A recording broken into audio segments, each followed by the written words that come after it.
Welcome back to और another video class 10th औद्योगिकरण का युग।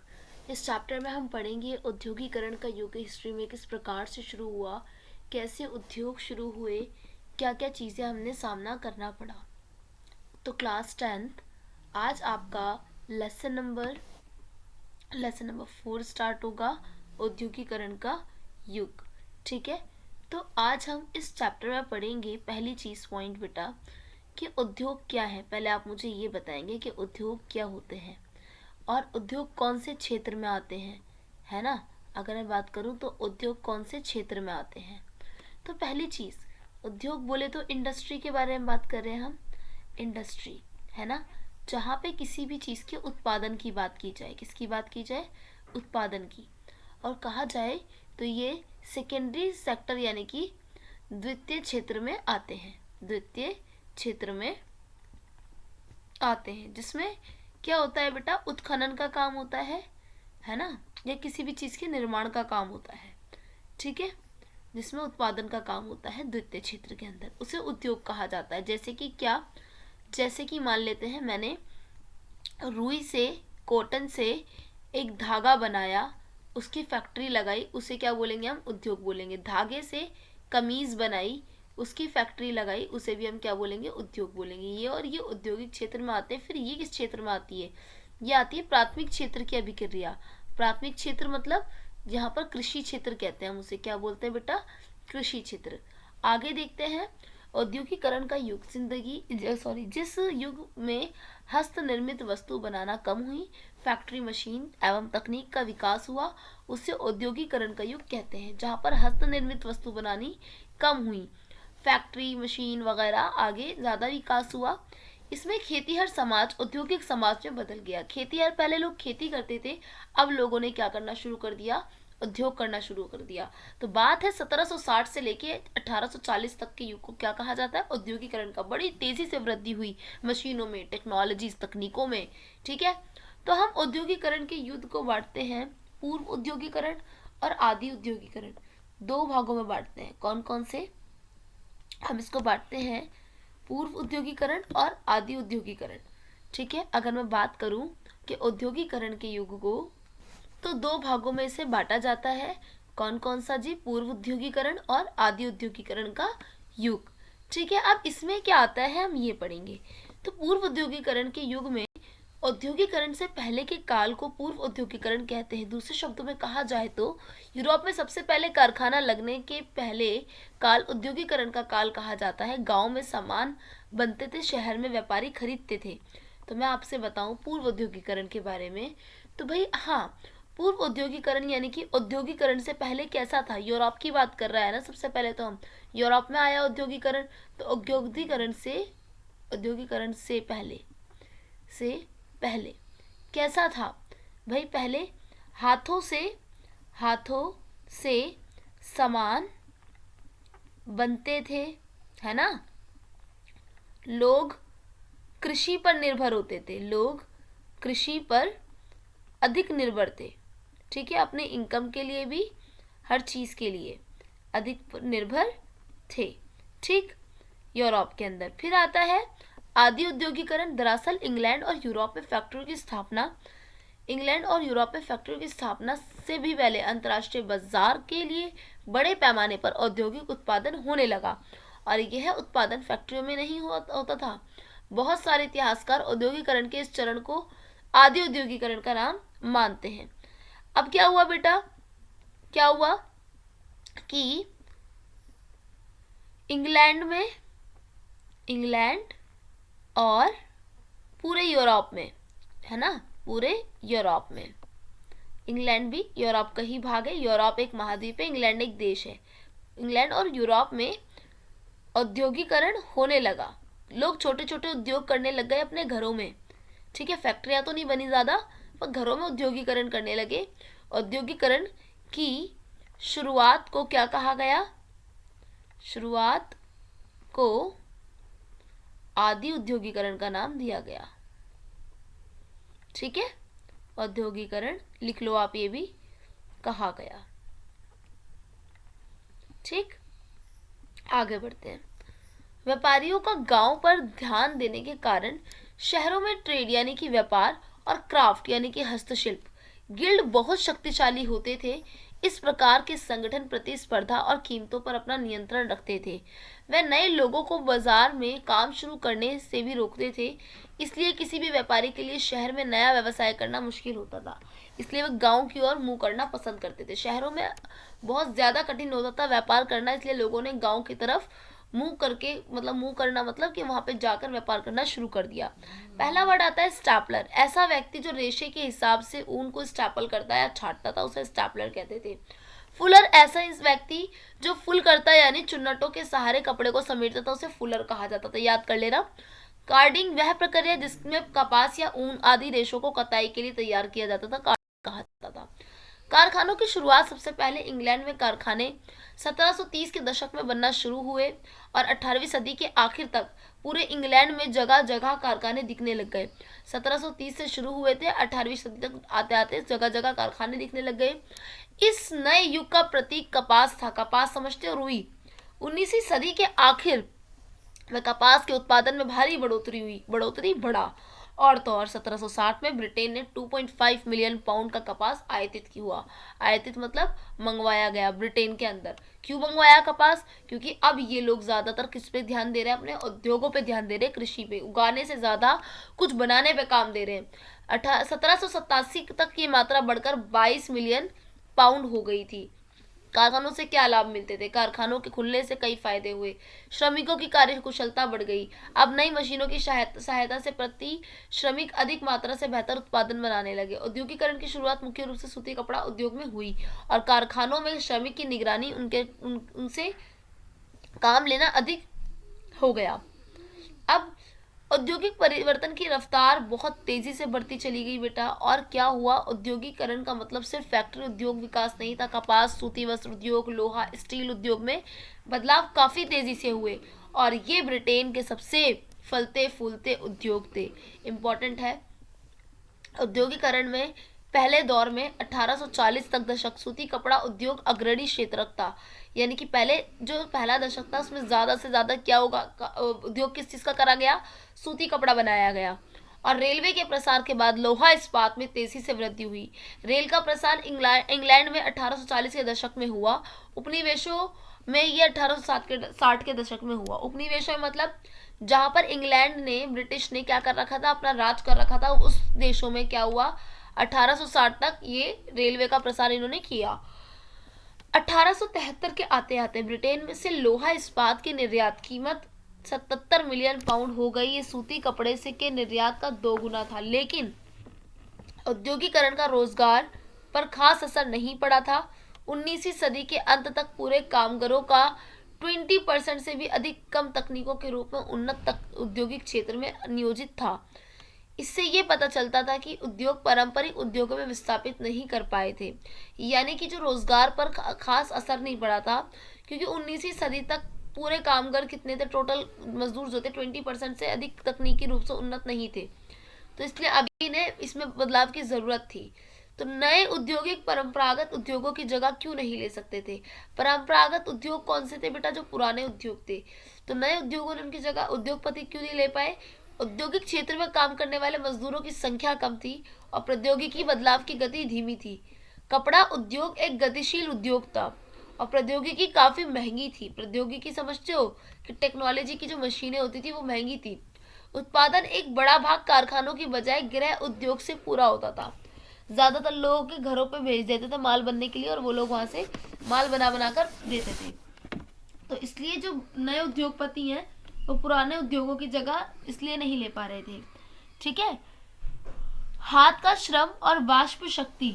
ठीक है, हाथ का श्रम और वाष्प शक्ति की बात की जाए तो इस जमाने में श्रमिकों की कोई कमी नहीं होती थी, इसलिए श्रमिकों की किल्लत या अधिक परिश्रमिक की कोई समस्या नहीं थी। एक और चीज देखो, अगर हम बात करें कि उस जमाने में कोई भी श्रमिकों की कमी नहीं होती थी, पर किल्लत परिश्रमिक की कोई समस्या नहीं थी, इसलिए महंगी मशीनों में पूंजी लगाने की आवश्यकता श्रमिकों से काम लेना बेहतर समझा जाता था। लोगों ने सोचा क्यों मशीनें मंगवाएं, जो लोग हैं उनसे ही काम निकाल लेते हैं। मशीन से बनी चीज़ें एक जैसी होती थी, वह हाथ से बनी चीज़ों की गुणवत्ता और सुंदरता मुकाबला नहीं कर सकती थी। उच्च वर्ग के लोग हाथ से बनी हुई चीज़ों अधिक पसंद करते थे। अब मशीन जल्दी बना देती थी, कम खर्चा लगता था, तो इसलिए वो चीज़ें सस्ती होती थी, तो लोग ज़्यादा मशीनों से बनी हुई चीज़ों को लेना पसंद करते थे। पर जो अमीर लोग होते थे उन्हें दिखता था कि मशीन से बनी चीज़ें इतनी ज़्यादा प्यारी और सुंदर नहीं है जितनी प्यारी हाथ से बनी हुई चीज़ें, तो वो लोग ज़्यादातर हाथ से बनी हुई चीज़ें लेते थे। लेकिन 19वीं सदी में अमेरिका में स्थित कुछ अलग था। वहाँ पर श्रमिकों की कमी होने के कारण मशीनीकरण एकमात्र रास्ता बचा था। वहाँ पर ज़्यादा श्रमिक नहीं थे, तो लोगों ने मशीनीकरण ही अपनाया। ठीक है। 19वीं शताब्दी में अब आपको ना एक वर्ड का मतलब समझाना है मैंने कि मशीनीकरण से क्या अभिप्राय है। और तो और एक और चीज़, ये औद्योगिकरण क्या है। देखो बेटा, औद्योगिकरण क्या है पहले ये समझो। उद्योग का करना औद्योगिकरण कहलाएगा। ठीक है, ठीक है, उद्योगों का करना औद्योगिकरण कहलाएगा। पर एक वर्ड आता है हमारे पास मशीनीकरण। क्या आता है? मशीनीकरण।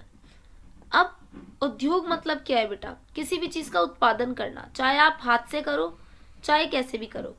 मशीनीकरण मतलब मशीन से उत्पादन करना। समझ रहे हो?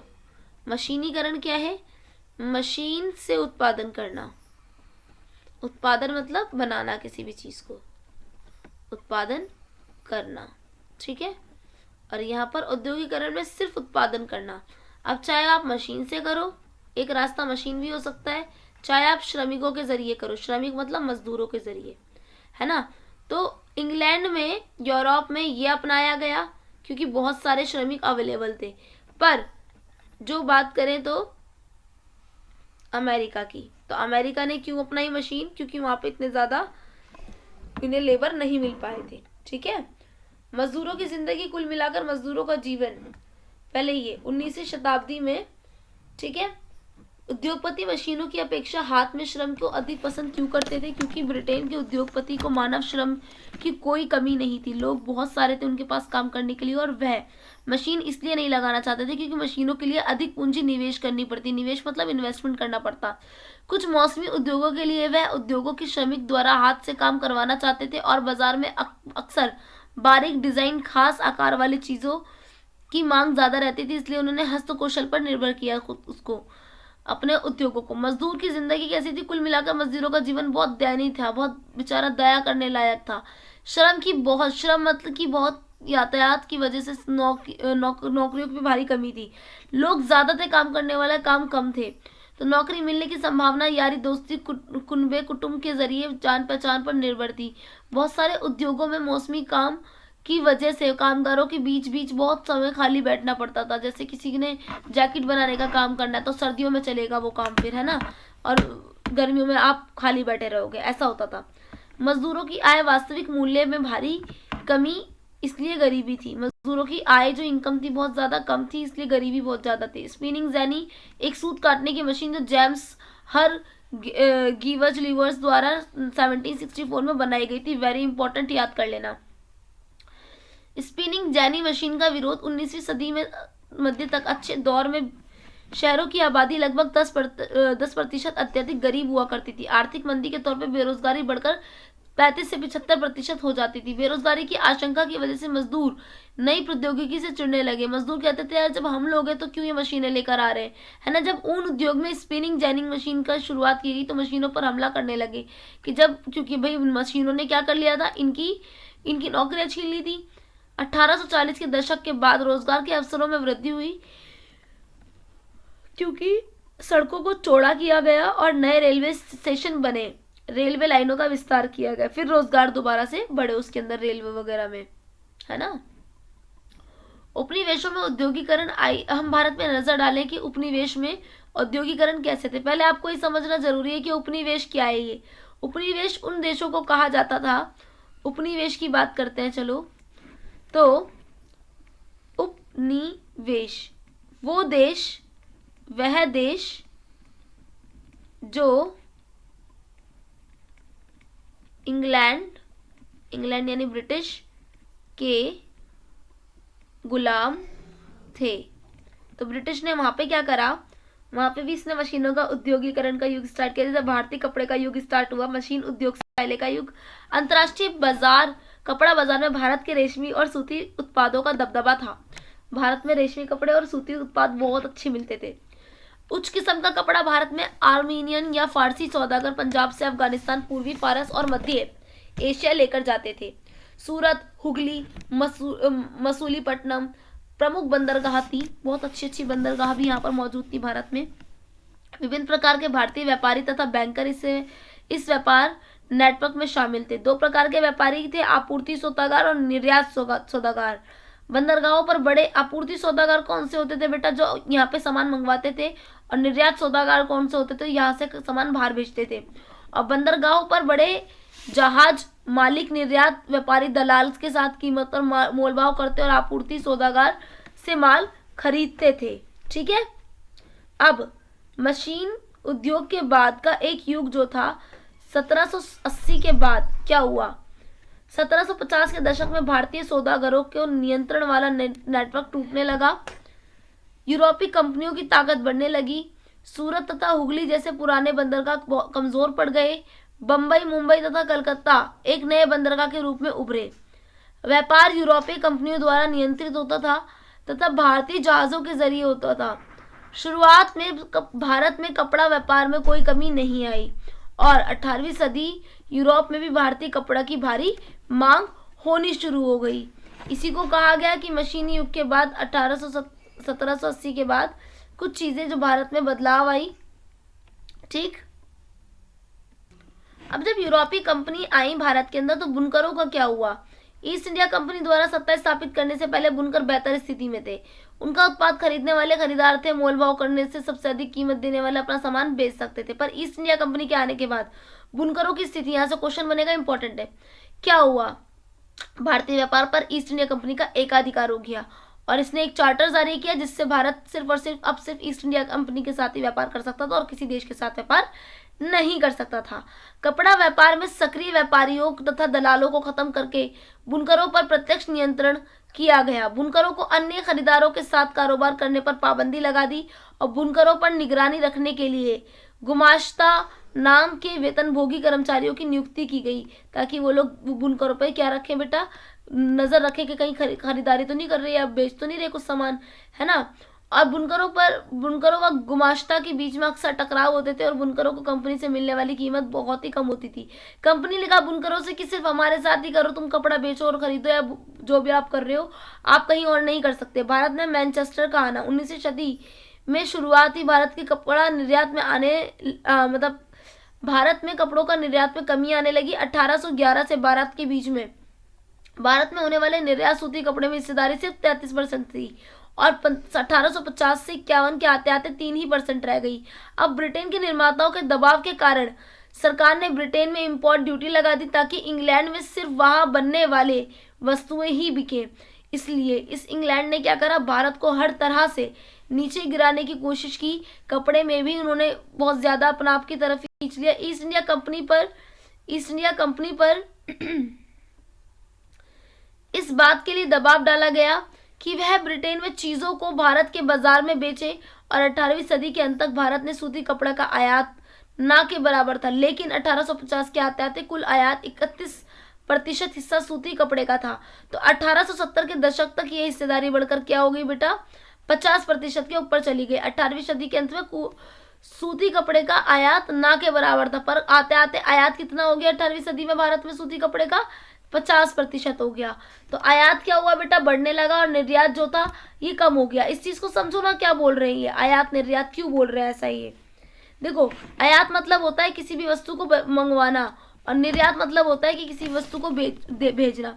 अब ईस्ट इंडिया कंपनी पता है क्या करती थी, यहाँ से कपास उठाती थी भारत से और सूती वस्त्र बनाती थी अपने यहाँ पर, है ना। हमारे यहाँ के बुनकरों को मना कर दिया कि तुम नहीं बनाओगी, हमारे यहाँ के बुनकरों को कहा कि तुम नहीं बनाओगी सूती वस्त्र, और खुद बनाकर मशीनों से वापस भारत लाकर उसे बेच देती थी।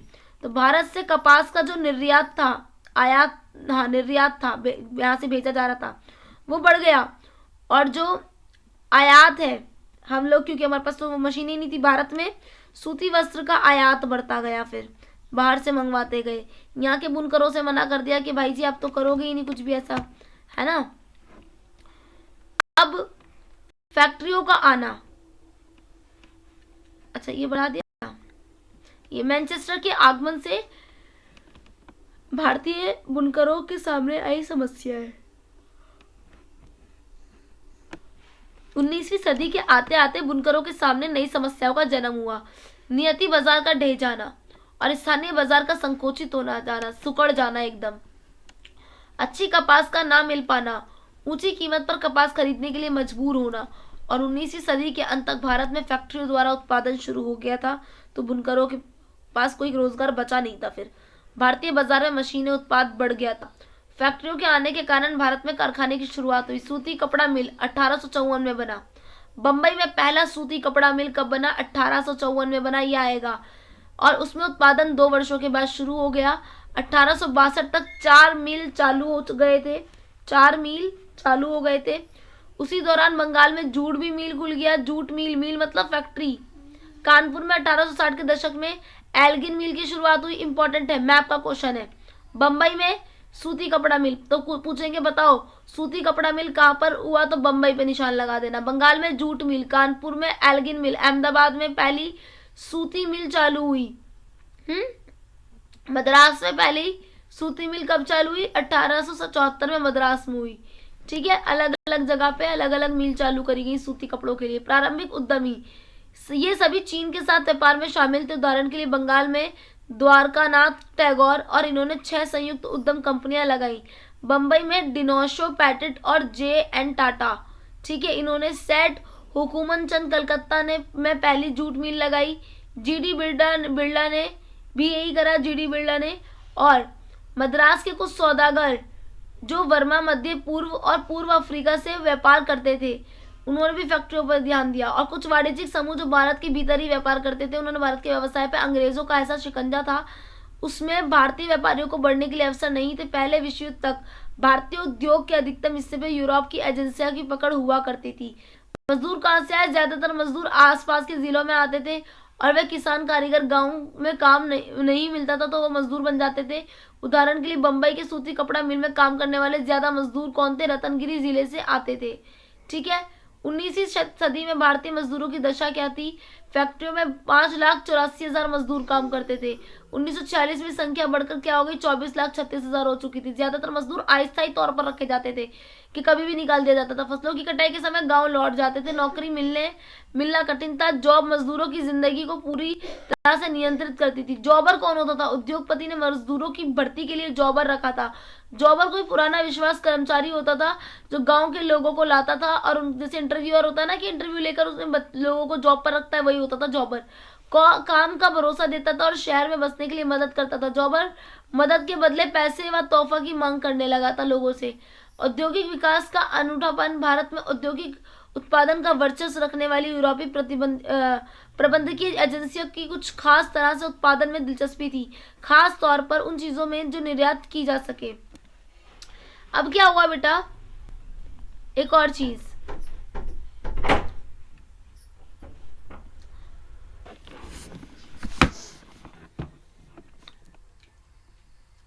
तो औद्योगिक विकास का अनूठापन किस प्रकार से आया? देखो, जैसे भारत में उत्पादन का वर्चस्व रखने लगे यूरोपीय जो प्रबंधकीय एजेंसी थी, है ना। अब क्या हुआ कि कुछ इस तरह से उत्पादन में दिलचस्पी थी, खासतौर पर उन चीज़ों में निर्यात की जा सके भारत में बेचने के लिए, जैसे चाय, कॉफ़ी, नील, जूट, खनन उत्पाद, ये सारी चीज़ें क्या थी बेटा, इन पर दिलचस्पी बढ़ती जा रही थी। और किसकी? इस पर दिलचस्पी यूरोप की, इंग्लैंड की बढ़ती जा रही थी। और भारत में अन्य कृषि की जो चीज़ें होती थी उनको छोड़कर चाय, कॉफ़ी, नील, इस तरीके के उत्पादन को करने के लिए इनको मजबूर किया गया भारतीयों को। भारतीय व्यवसाय में वह उद्योग लगाए गए जो मैनचेस्टर उत्पादक प्रतिस्पर्धा नहीं करते थे। और उदाहरण के लिए धागा, जो कि आयात नहीं किया जाता था, कपड़े की बजाय धागे का उत्पादन किया जाए। ठीक है, तो भारत के अंदर वो उद्योग लगाए गए। ठीक है, कौन कौन से? धागे के उद्योग हो गए। अब 20वीं सदी में दशक में भारत में औद्योगिकरण का ढर्रा बदल गया। स्वदेशी आंदोलन लोगों ने विदेशी वस्तुओं का बहिष्कार के लिए प्रेरित किया, और इस वजह से भारत में कपड़ा उत्पादन शुरू हुआ। आगे चलकर चीन को धागे का निर्यात घट गया। इस वजह से धागा उत्पादक कपड़ा बनाने लगे और 1900 से 1912 के बीच सूती कपड़े का उत्पादन दुगना हो गया और प्रथम विश्व युद्ध ने भारत का औद्योगिक उत्पादन तेजी से बढ़ाया। नई फैक्ट्रियों की स्थापना की गई और क्योंकि ब्रिटिश मिले युद्ध के लिए उत्पादन में व्यस्त थी, है ना, इसलिए आगे आते हैं।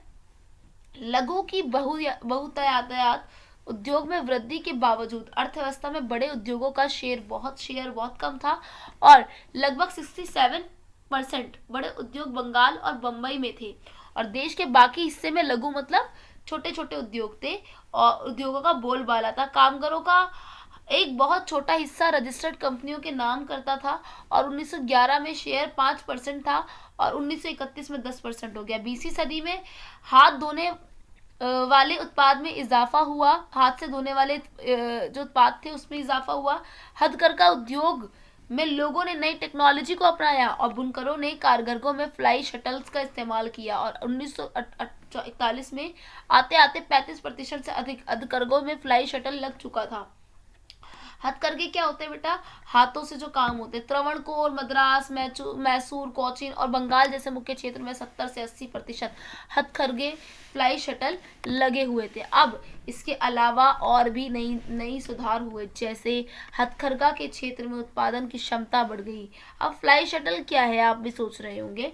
तो रस्सी और पुलियों के जरिए चलने वाले एक यांत्रिक औजार होते हैं, जो रस्सियों के जरिए औजार चलते हैं या पुलियों के जरिए चलते हैं, जिसका इस्तेमाल कहाँ करते हैं? बुनाई करने में करते हैं। उसे फ्लाई शटल कहा जाता था।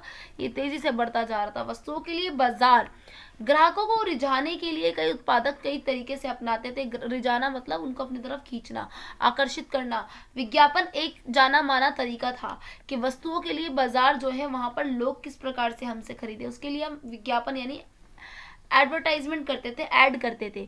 मैनचेस्टर के उत्पादक अपने लेबल पर उत्पादन का स्थान जरूर दिखाते थे और मेड इन मैनचेस्टर का लेबल, ठीक है, मेड इन मैनचेस्टर का लेबल क्वालिटी का प्रतीक माना जाता था। इन लेबल पर सुंदर चित्र भी होते थे। इन चित्रों को अक्सर भारतीय देवी देवताओं की तस्वीर होती थी और स्थानीय लोगों से तरतम्य बनाने का यही एक अच्छा तरीका था। 19वीं सदी के उत्तरार्ध में उत्पादकों ने अपने उत्पादकों को मशहूर बनाने के लिए कैलेंडर बांटने की भी शुरू कर दिया। जैसे आज के टाइम भी आप देखते होंगे शॉप्स वगैरह पर कैलेंडर देते हैं अपनी चीज़ों को मशहूर करने के लिए। किसी अखबार या पत्रिका की तुलना में एक कैलेंडर की शेल्फ लाइन लंबी होती थी। पूरे साल तक ब्रांड रिमाइंडर का नाम काम करता था ताकि उस ब्रांड को याद रखे हर कोई अपने घर में कैलेंडर लगाने के बाद। भारत के उत्पादक अपने विज्ञापनों को अक्सर राष्ट्रवादी संदेशों की प्रमुखता देते थे ताकि वे अपने ग्राहकों को सीधा तौर से जुड़ सके। पर भारत में जो लोग थे, भारत के विज्ञापन कैसे होते थे? ताकि वो राष्ट्रवादी तौर पर जुड़ सके, तो इसलिए वो अपने देश की राष्ट्रवादी यानी कि अपने देश के प्रति प्रेम की भावना के बारे में उस चीज से जोड़ देते थे, ठीक है, ताकि वो चीज बहुत ज्यादा बिके। तो इस प्रकार से तो औद्योगिकरण का युद्ध खत्म हुआ फिर, ठीक है। नेक्स्ट चैप्टर अब हम पढ़ेंगे क्या? इसका पहले तो नेक्स्ट वीडियो में आप लोग वो देख लेना इसके क्वेश्चंस आंसर्स, और बता दूंगी आंसर राइटिंग कैसे करनी है। कमेंट करें सेक्शन में कि भाई समझ में आया क्या नहीं आया और क्या आपको और समझना है, बताएं मुझे ज़रूर। और नोट्स ज़रूर बनाएं। क्वेश्चन आंसर्स नेक्स्ट वीडियो में है, वो करें ज़रूर, क्योंकि उसमें मैं आंसर राइटिंग सिखाऊंगी आपको, कैसे आंसर लिखना है 5 नंबर के, कैसे लिखना है 2 नंबर के, ये सारी चीज़ें सिखाऊंगी। और बेटा तीसरी चीज़ ये, शेयर ज़रूर करें अपने स्कूल ग्रुप में, अपने फ्रेंड्स ग्रुप में इस वीडियो को ज़रूर शेयर करें ताकि बच्चों को ईजिली हिस्ट्री का ये चैप्टर समझ में आ जाए, because it is very tough for every person, that's why you should share it, okay? Thank you so much. Next video में मिलते हैं। अल्लाह हाफिज़।